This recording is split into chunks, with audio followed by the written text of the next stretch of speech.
Updated November 23, 2018, 14 hours 1 minute and 14 seconds. The buzz is real around the top-end talent at this year's AFL Draft. Sam Walsh took the headlines at pick 1 for Carlton, but intriguing storylines on the players and how and why they were picked were spread throughout the opening round of selections. A number of teams had maximised their presence at this year's draft, because a range of pundits and analysts had tagged the talent pool for 2018 as the best since the so-called SuperDraft in 2001, that brought the likes of Gary Ablett Jr., Luke Hodge, Chris Judd, Steve Johnson and Dane Swan, and many others, into the league. The big question was whether Carlton would go the safe route and select Victorian midfielder Walsh, or take a risk on potential bigger returns from South Australian key position player Jack Lukosius. In the end, the Blues opted for Walsh, who starred for Geelong Falcons in the TAC Cup and was the player of the under-18 national titles for Vic Metro, winning the Lark medal, averaging nearly 30 disposals a game. Their move was an attempt to help pick up some slack in the Carlton midfield from gun-on-baller Patrick Cripps. The Blues have had a raft of top 10 picks in recent years, given their poor results and trading strategy to focus on the draft. In fact, this was Carlton's 5th number 1 selection in 14 years. Given that Carlton finished with the wooden spoon again in 2018, Walsh's arrival is not going to lift Brendan Bolton's men into the stratosphere, but as he joins the likes of Cripps, Paddy Dow, and Sam Doherty, returning from a knee injury, the Blues are beginning to fill in pieces of the puzzle in the middle of the ground. Carlton recent top pick Sam Walsh, midfielder, pick 1, 2018 Paddy Dow, midfielder, pick 3, 2017 Lockie O'Brien, midfielder, pick 10, 2017 Sam Petrevski-Seton, midfield, forward, pick 6, 2016 Jacob Widering, defender, pick 1, 2015 Harry McKay, forward, pick 10, 2015 Charlie Curnow, midfielder, pick 12, 2015. If there was any doubt where Carlton's focus was this year, it was erased late in the round when the Blues traded up to get pick 19. They used it to take Liam Stocker, the ball-winning Sandringham midfielder who won the Morrish medal as best player in the TAC Cup. That they managed to grab the man who was predicted to go to Richmond may have sweetened the pot. The deal could be big for Adelaide, with the teams swapping round 1 picks for 2019. If the Blues stay anchored to the bottom, the Crows could have pick 1 next year. The spotlight next landed on Gold Coast, one of a handful of clubs destined to be major players in round 1. Suns settle on SA star schoolmates. Aside from the Blues, there was the Suns with 3 selections in the top 6, Port Adelaide with 3 in the first 18 and GWS also with 3 in the first round. The latter 3 clubs had to respond through the draft to the departure of key personnel in the trading period, such as Tom Lynch, Stephen Mayen, Aaron Hall for the Suns, Chad Wingard, Jarrard Palek and Jasper Pittard for the Power, and Dylan Shiel, Rory Lobb and Tom Scully for the Giants. Given Carlton's call, there was little surprise when the Suns used picks 2 and 3 to select South Australian pair Lukosius and Isaac Rankin. Comparisons at draft time are particularly odious, but Lukosius has been likened as a footballing type to former St Kilda great Nick Riewoldt, while Rankin's range of skills including speed, agility, reading the play and the ability to kick exciting goals have some looking back to the Crows' Andrew McLeod. The nexus between the pair is great, as Lukosius and Rankin both played in South Australia's national under-18 title win, but more than that, they shared a state schoolboy title at Henley High in Adelaide. We've seen this line of thinking before with the Suns. In 2016, the Suns had 4 picks in the top 10, and they chose Ben Ainsworth and Jack Scrimshaw from Sandringham, plus Will Brodie from the Murray Bushrangers, along with academy player Jack Bowes, 3 players who knew each other well going into the AFL Draft, with the hope they would stay together and avoid the go-home factor. Scrimshaw struggled and was traded to Hawthorn at the end of 2018, but the other pair remain.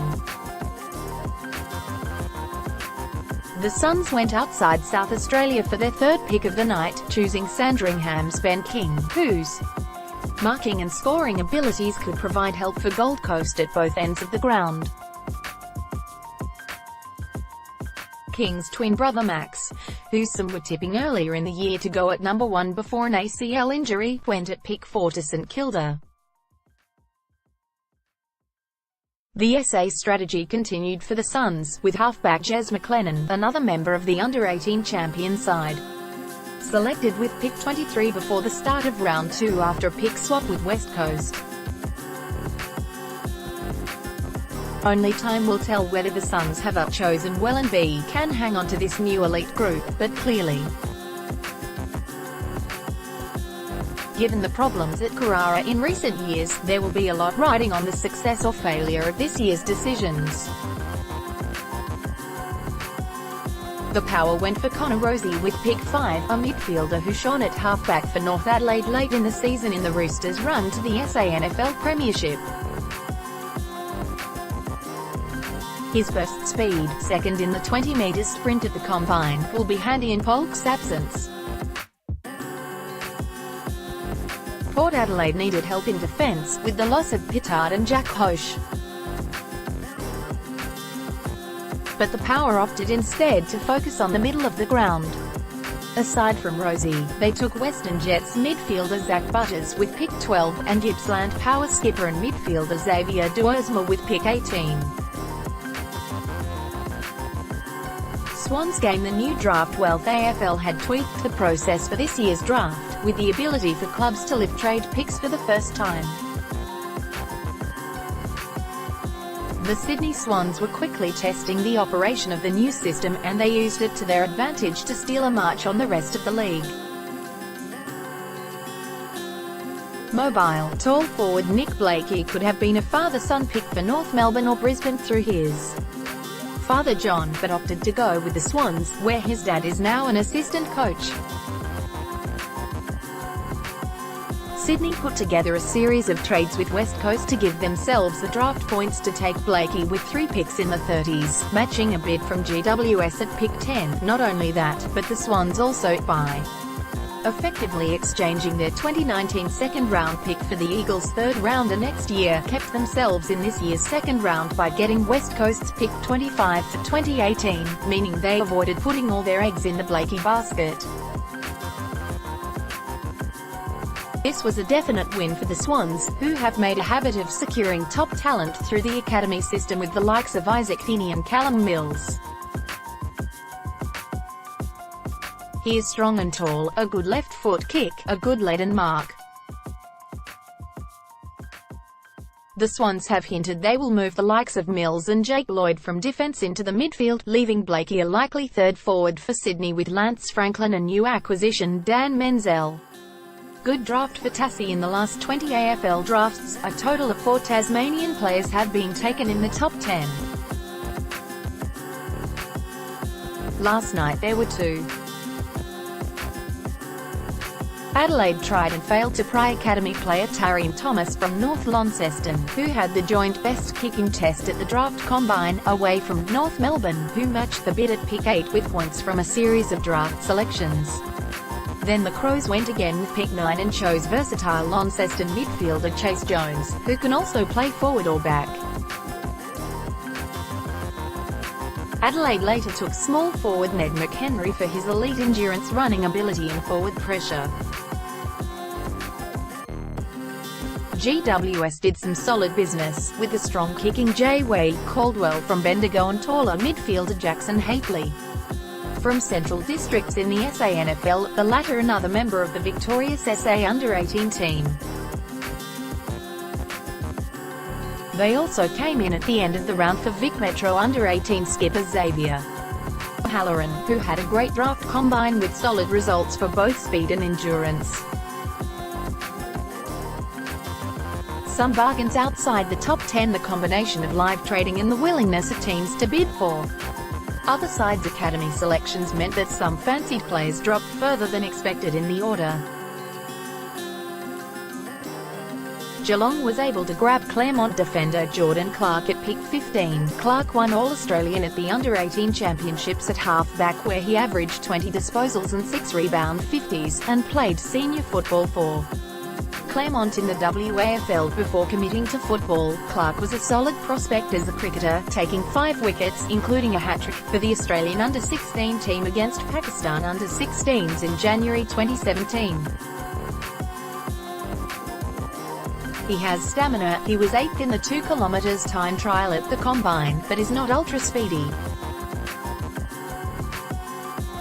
Collingwood secured highly rated academy rebounding halfback Isaac Keenor with pick 13. The Oakley Chargers' Vic Metro defender has decent speed and good disposal.